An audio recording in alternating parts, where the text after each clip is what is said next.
আসসালামু আলাইকুম। বিডিভিউজের বিশেষ বুলেটিনে আপনাদের সবাইকে স্বাগত জানাচ্ছি। আমি সুরভি দিবা।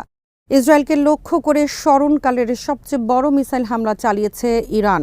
ইরানের ইসলামী রেভলিউশনারি গার্ড কোর বা আইআরজিসি এক বিবৃতিতে এ হামলার কথা জানিয়েছে।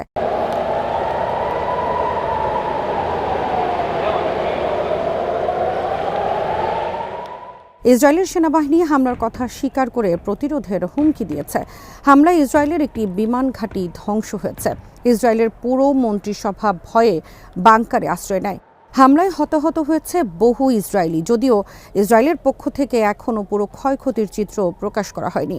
নিউ ইয়র্ক টাইমসের খবরে বলা হয়েছে, এই হামলায় 3টি সামরিক বিমান ঘাঁটি এবং তেল আবিবের উত্তরে একটি গোয়েন্দা সদর দফতরে চালকবিহীন ড্রোন এবং মিসাইল হামলা চালানো হয়। এর বাইরে ইসরায়েলি মিডিয়ার ভিডিও ফুটেজে মিসাইল ও ইন্টারসেপ্টরের টুকরো অংশ ডেড সিতেও পড়তে দেখা গেছে। আন্তর্জাতিক বিভিন্ন গণমাধ্যমের খবরে বলা হয়েছে, ইরানের রেভলিউশনারি গার্ড বাহিনী 400-র বেশি মিসাইল দিয়ে এই হামলা চালিয়েছে। ইসরায়েল এই সংখ্যাকে 181 থেকে 200-র মতো দাবি করেছে। ভিডিওতে দেখা যায় ইসরায়েলের বিভিন্ন স্থাপনায় বৃষ্টির মতো একের পর এক মিসাইল আঘাত হানছে। এই হামলায় আবারও প্রমাণ হলো ইসরায়েলের রাজধানী তেল আবিব সহ যে কোনো শহরে আঘাত হানার মতো ইরানের মিসাইল সক্ষমতা রয়েছে। হামলার পর পুরো তেল আবিব সহ ইসরায়েলি শহরগুলোতে সাইরেন বাজতে থাকে। বিভিন্ন শহর থেকে বিকট শব্দে বিস্ফোরণের শব্দও শোনা যায়। মানুষকে ছুটোছুটি করে নিরাপদ আশ্রয়ে পালাতে দেখা যায়।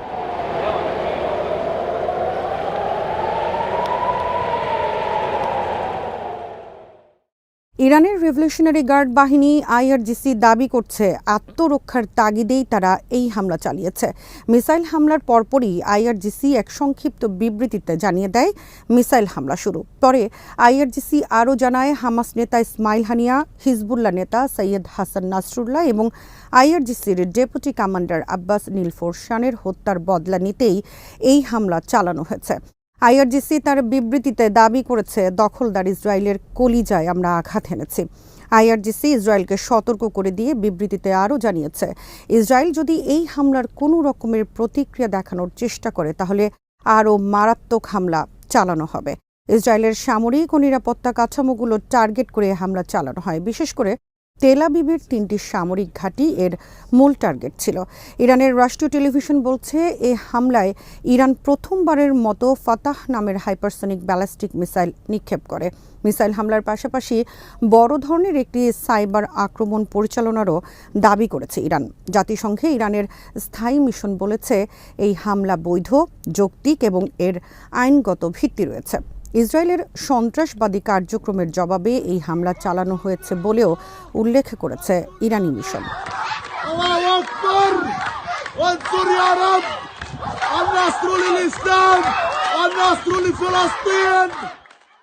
ইরান থেকে ক্ষেপণাস্ত্র হামলা চালানোর খবর পেয়ে রাজধানী তেহরান সহ ইরানের বিভিন্ন শহরের রাস্তায় নেমে আসেন সাধারণ মানুষ। তারা উল্লাস প্রকাশ করতে থাকেন।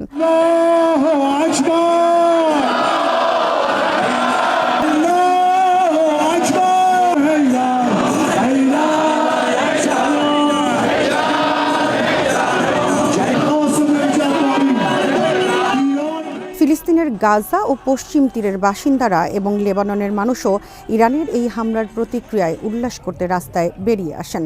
ইসরায়েলের প্রধান পৃষ্ঠপোষক মার্কিন প্রেসিডেন্ট জো বাইডেন এবং ভাইস প্রেসিডেন্ট কমলা হ্যারিস চলমান পরিস্থিতি নিয়ে এরই মধ্যে বৈঠক করেছেন। মার্কিন প্রেসিডেন্ট ও দেশটির commander in chief Joe Biden Israel অভিমুখী মিসাইলগুলো গুলি করে ভূপাতিত করার জন্য মার্কিন সেনাদের নির্দেশ দিয়েছেন।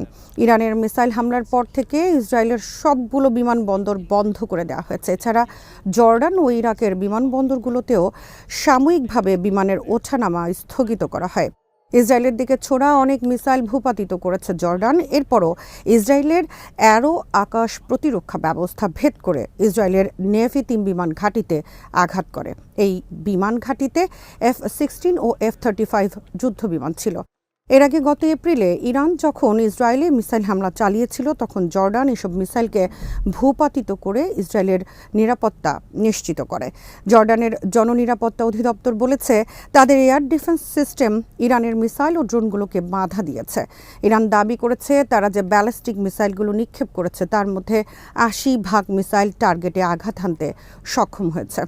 অন্যদিকে ইসরায়েলের সামরিক বাহিনী বা IDF এর মুখপাত্র ড্যানিয়েল হাগারি তাৎক্ষণিক এক প্রতিক্রিয়ায় ইরানের এই হামলায় তেমন কোনো ক্ষয়ক্ষতি হয়নি বলে জানিয়েছেন। তিনি বলেন, ইরান থেকে আসা অধিকাংশ মিসাইলই তারা অকার্যকর করতে সক্ষম হয়েছে। তিনি জানান, ইরান যে হামলা চালিয়েছে তা মারাত্মক ধরনের হামলা, তবে ইসরায়েল এ জাতীয় যে কোনো হামলা মোকাবেলার জন্য প্রস্তুত রয়েছে। হামলার সময় জনগণকে টানেলে ও বাংকারে আশ্রয় নেওয়ার আহ্বান জানিয়েছেন ইসরায়েলের সামরিক বাহিনীর মুখপাত্র। তিনি বলেন, ইরানের এই হামলার প্রতিক্রিয়ায় যথাসময়ে ইসরায়েল প্রতিশোধ নিতে শুরু করবে। Iran launched a large-scale attack of over 180 ballistic missiles directly from Iranian soil at the state of Israel. ইসরায়েলের প্রধানমন্ত্রী বেনিয়ামিন নেতানিয়াহু তার তাৎক্ষণিক প্রতিক্রিয়া জানিয়েছেন, ইরান বড় ধরনের ভুল করেছে এবং এজন্য তাদেরকে চড়া মূল্য দিতে হবে। অন্যদিকে ইরানের একজন সিনিয়র কর্মকর্তা বার্তা সংস্থা রয়টার্সকে বলেছেন, ইসরায়েলি মিসাইল হামলার নির্দেশ দিয়েছেন দেশটির সর্বোচ্চ নেতা আয়াতুল্লাহ আলী খামেনি। হামলা শুরুর আগেই খামেনিকে নিরাপদ একটি স্থানে সরিয়ে নেওয়া হয়েছে বলেও তারা দাবি করেছেন। হামলার পর ইসরায়েলের প্রধান পৃষ্ঠপোষক যুক্তরাষ্ট্র বলেছে তার বাহিনী ইরানের ক্ষেপণাস্ত্র হামলা থেকে রক্ষায় ইসরায়েলকে অতিরিক্ত প্রতিরক্ষামূলক সহায়তা দিতে প্রস্তুত রয়েছে। নাম প্রকাশ না করার শর্তে একজন মার্কিন প্রতিরক্ষা কর্মকর্তা বলেছেন, ইসরায়েলকে রক্ষা করার জন্য মধ্যপ্রাচ্যে মোতায়েন থাকা আমাদের সেনারা প্রস্তুত রয়েছে। মার্কিন যুক্তরাষ্ট্রের একটি বিমানবাহী রণতরী এই অঞ্চলে মোতায়েন রয়েছে। এদিকে ইরাকি মিলিশিয়া গোষ্ঠীগুলো ইতোমধ্যে বলেছে, যদি আমেরিকা ইসরায়েলের ওপর ইরানের হামলার প্রতিক্রিয়ায় যোগ দেয় বা ইসরায়েল তেহরানের বিরুদ্ধে হামলায় ইরাকি আকাশসীমা ব্যবহার করে, তাহলে ইরাক এবং এই অঞ্চলে মার্কিন ঘাঁটিগুলো হামলার টার্গেটে পরিণত হবে।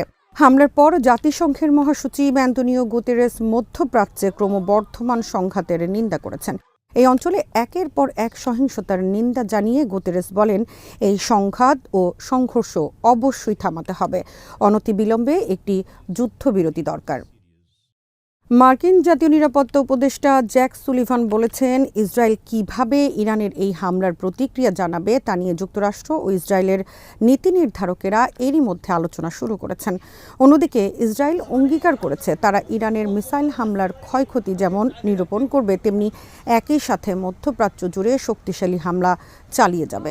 ইসরায়েলের সামরিক মুখপাত্র ড্যানিয়েল হাগারি বলেছেন, ইসরায়েলের বিমান বাহিনী সম্পূর্ণ সক্ষমতার সাথে কাজ চালিয়ে যাচ্ছে এবং আজ রাতেও মধ্যপ্রাচ্যের বিভিন্ন স্থানে শক্তিশালী হামলা চালিয়ে যাবে। তিনি আরও বলেন, ইসরায়েল ও মার্কিন বিমান প্রতিরক্ষা ব্যবস্থা ইরানের হামলা মোকাবেলায় কার্যকরভাবে কাজ করছে। মিসাইল শনাক্ত ও বাধা দেওয়ার ক্ষেত্রে উভয় দেশ একই সাথে কাজ করেছে। আন্তর্জাতিক গণমাধ্যমের একাধিক সূত্র থেকে জানা গেছে, ইসরায়েলি হামলার ক্ষেত্রে অনেকগুলো স্থাপনার পাশাপাশি ইরান গাজার উপকূল ইসরায়েলের একটি গ্যাস প্ল্যাটফর্মকেও টার্গেট করেছে। গাজা উপকূল থেকে ১৩ মাইল দূরে তামার প্ল্যাটফর্মে মার্কিন ভিত্তিক এনার্জি কোম্পানি শেভরনের একটি অংশীদারিত্ব রয়েছে। ইসরায়েল গ্যাস ক্ষেত্রটি পরিচালনা করে, তবে এই স্থাপনা কতটা ক্ষতিগ্রস্ত হয়েছে তা নিশ্চিত হওয়া যায়নি।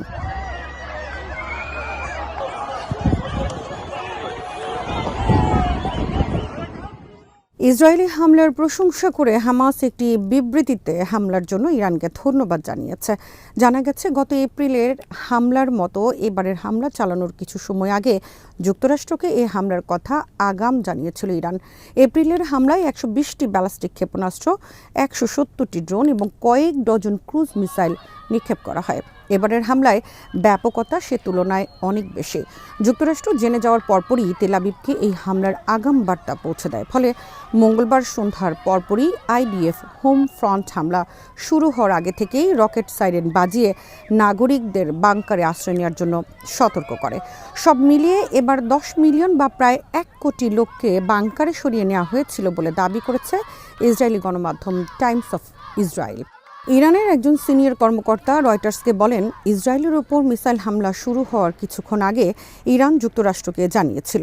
ওই কর্মকর্তা আরও বলেন, ইরান এক্ষেত্রে কূটনৈতিক চ্যানেল ব্যবহার করেছে।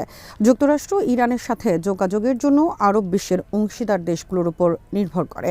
ইরানের পক্ষ থেকে যুক্তরাষ্ট্রকে জানানো হয়, এপ্রিলের হামলার পর এত স্বল্প সময়ের ব্যবধানে ইসরায়েলে ফের হামলা দুঃখজনক, তবে ইরানের সামনে আর কোনো বিকল্প নেই।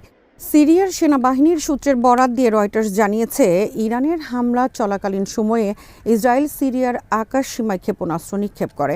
ইসরায়েলের সাম্প্রতিক সপ্তাহগুলোতে সিরিয়ায় ইরানি সম্পদের উপর হামলা ও কমান্ডো অভিযান শুরু করেছে। ইরানের হামলা শেষ হয়েছে এমনটা নিশ্চিত হওয়ার পর ইসরায়েল তার আকাশ সীমা পুনরায় খুলে দিয়েছে। ইসরায়েল বলেছে, ইরানের মিসাইল হামলার প্রতিক্রিয়ায় বৈশ্বিক তেলের বাজারেও অস্থিরতা দেখা দেয়। ইরান হামলার প্রস্তুতি নিচ্ছে। মার্কিন যুক্তরাষ্ট্রের এমন সতর্কতার পর ক্রুড তেল প্রতি ব্যারেলের দাম ৫% বেড়ে $৭৫.৩৫ পৌঁছে।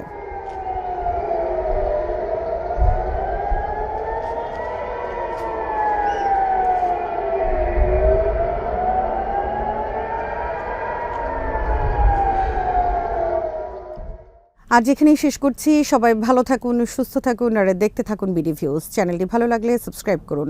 সংযুক্ত থাকুন আমাদের ফেসবুক পেজে। আল্লাহ হাফেজ।